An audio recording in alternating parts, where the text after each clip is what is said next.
What's good, everybody? I'm going to try to speed this up. I just made this video and it was like a 12-minute video, and I don't want a 12-minute video. So I'm going to speak a little bit faster and I'm going to try to get my point across quicker. I keep seeing on Twitter people talking about people that used to be Xbox players, used to be faithful to Xbox, saying that they played the PS4 now, they have the PS4, and it's far superior to the Xbox, and it's selling more than the Xbox, so therefore it is going to be the new elite gaming system. And now with rumors I must add, not fact, but rumors, that Call of Duty may be switching to the PlayStation platform as exclusively the PlayStation, and then it'll also go on all other platforms. You know, people are bugging out. Here's the thing.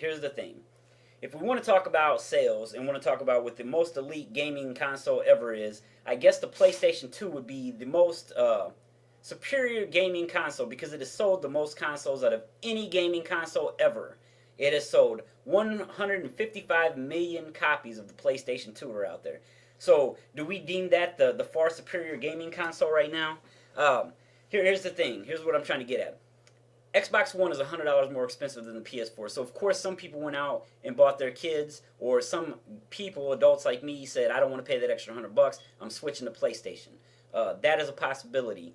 Right now, I don't really know, other than that, what the big selling point of the PS4 is. Maybe you can tell me, because on first-person shooter-wise, I know that when I played on the PS3, Black Ops 2 had a very bad screen tear, ghosting, whatever you want, frames dropping. It had some laggy, weird issues with it. I never enjoyed playing on the PS3 with a first-person shooter.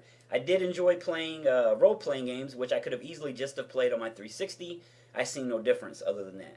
I'm not saying that the Xbox was superior to the PlayStation then. It was my preference to be on the Xbox because I enjoyed the way that the chat system and all those things were set up. I didn't mind paying for Xbox Live in order to play them.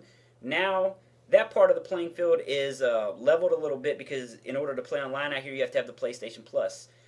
One downfall, like I said, I have not got to personally play the PS4. I do plan to play it soon. I eventually plan to own one, even though I already own an Xbox One. Eventually. I bought the Xbox One first because the Xbox gaming system, Microsoft, whatever, has been my preference for over the years, and I'm sticking with it. I didn't mind paying the extra $100. I was kind of disturbed at first as why they would force me to buy the Kinect. Now I understand personally why they made me buy it. It's okay. It's whatever. I didn't mind it now. It's whatever. It's over. But here's the thing. When we go specifically in numbers, I can't tell you what's going to be the biggest selling system, but I can tell you it doesn't matter. It all comes down to preference. There's no superior gaming console. It is what you choose to like to play. But I can look at the stats and tell you that PlayStation wasn't far behind the Xbox 360. So all the Xbox fanboys that said, oh, it's far superior, sales-wise, it was not far superior. And then when I say if it was far superior to you because of a preference, then that's fine. That's your preference. Just like the people that are PlayStation fanboys, that's your preference. Some quick statistics real quick because I'm trying to speed through this.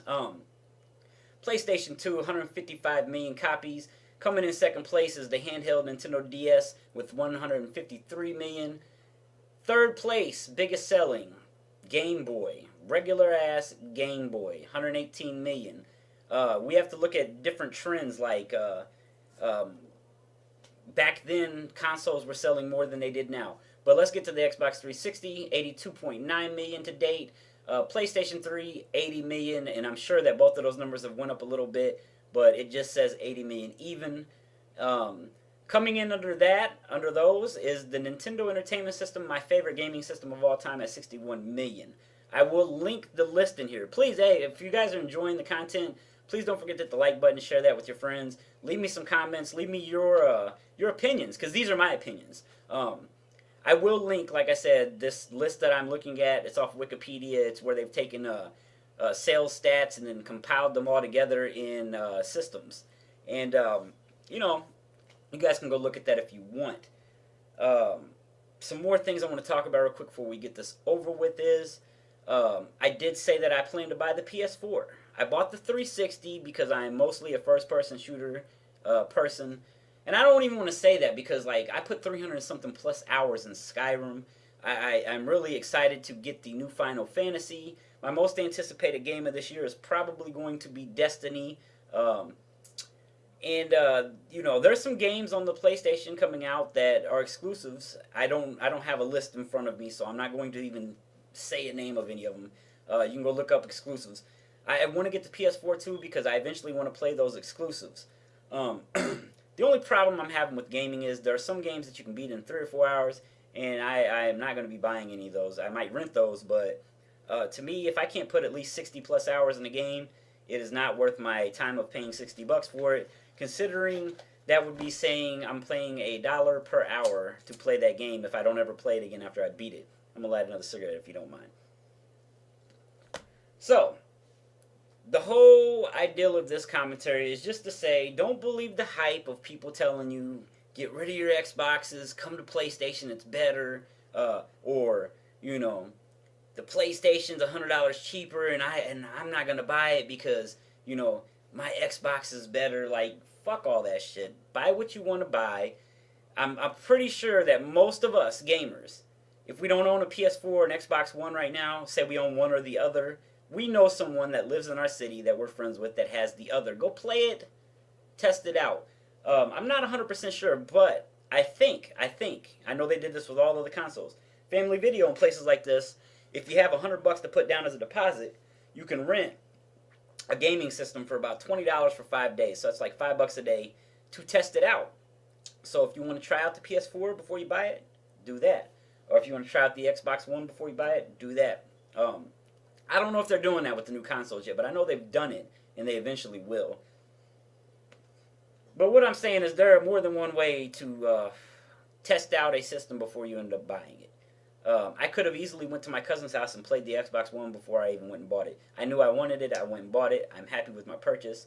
All things that are messed up on them will be tweaked out and fixed throughout the next year or so. And that's another point I wanted to bring up.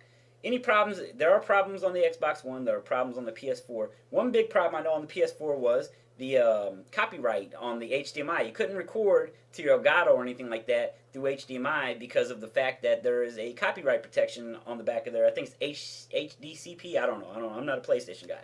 But anyways, they are now rolling out a patch soon, which they were supposed to do it on release day. They've been telling the PlayStation people you're going to be able to use this feature that Xbox has had always, and we're going to fix that for you. But they didn't do it, and now they're supposed to be rolling out a patch for it to fix that. That is a major downfall to gamers like me that record gameplay. We have to go buy extra shit and do extra shit to be able to record. I had the issue with my PlayStation 3. I had to hook it up through component instead of HDMI because I couldn't record through HDMI. So that's one feature or one thing that I say is a con with the PlayStation. I've also heard of the screen tearing or frame rate drops or whatever you want to call it on the PlayStation 4 on Call of Duty Ghosts. I can't verify that from my own experience, but I have reliable sources that played it that told me they've had these issues. I have not personally had these issues on the Xbox One. Just really quick, if you're an Xbox 360 fan and you're thinking about the Xbox One, the major downfall right now with the Xbox One is the whole functionality, the way that the chat and the party systems and all that shit set up. I'm not going to go into detail on this right now, but it's not like it was on the 360. The 360 to me had the most superior chat gaming with other people. The setup was great. It had like the chat system, the party system, the way you could capture audio in game of other people talking and things like that. The Xbox One currently does not have that. These are all fixable things. I think that Xbox One will listen and eventually roll out patches for all these things and kind of organize the dashboard a little bit better to make the gaming experience a little bit easier for us. That is all I'm going to say about this right now. If you have any questions or anything like that, or if you want to leave your opinion, whatever, make sure you guys drop me some comments. Tell me what system you play on, pros and cons, things like that. If you own both systems, tell me some pros and cons that you feel between the two systems, and yada yada yada, all that kind of stuff. And like I said, if you guys enjoyed the content, please like and share the video. That is a major way that these videos get out there. That is the way that my channel can function, and any other channel. I just want to say that real quick at the end here. you know, people say, oh, it helps me a lot. It's a big thing. I know Jive just said it in one of his videos, and one of the places that I have always heard that was from White Boy 7th Street. He was like, you know, please leave a like. It really means a lot. It helps me a lot. And people were like, White Boy, your channel's huge. You don't need our help. Yes, we all do. Look at the decline in views. The decline in views is because people no longer want to hit that like button. It takes like 1 second. You can hit the like button at the beginning of the video, the end of the video, the middle of the video, after the video. It's right there. Just click. Liking and sharing videos and leaving comments are the way that these videos grow, period. It's all about interactions. That's the way YouTube's algorithms work. It goes by interactions. Here's interactions. A like's an interaction. A dislike's an interaction. A comment's an interaction. So multiple comments mean more interactions. Sharing the video on Twitter, Facebook, all those things, I'm pretty sure count as an interaction. That's all I have for you guys. Hopefully you guys enjoyed the video. And my screen just went blank. Oh, okay, here we go. I'm out.